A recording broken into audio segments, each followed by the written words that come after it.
Hello guys, तो देखिए हम लोग तंदूरी चाय पीने के लिए आए हुए हैं। हमारे साथ पलटू भाई हैं और मैं छोटा creator Satish, YouTuber prank. I am सीधा डांसर। और ये सीधा डांसर, मतलब सभी लोग डांसर हैं। तो दोस्तों कैसा लग रहा है? और वीडियो आप लोगों के बीच यूट्यूब पर अपलोड हो चुका है और हो रहा है। आप लोगों को एंटरटेनमेंट करने के लिए बहुत प्यारा प्यारा सा वीडियो जाएगा, प्रैंक भी जाएगा और कॉमेडी वीडियो भी जाएगा। आप लोग देखते रहिएगा। अभी हम लोग चाय पीने के लिए देखिए चाय स्टॉल पर बैठे हुए हैं।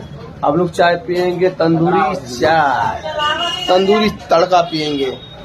तो दोस्तों आप लोग भी आइए गाजीपुर लंका और चाय पीजिए और चाय का मजा लीजिए। लोकेशन कर सकते हैं। लोकेशन बस अंडे, बस अड्डे, अंडे नहीं।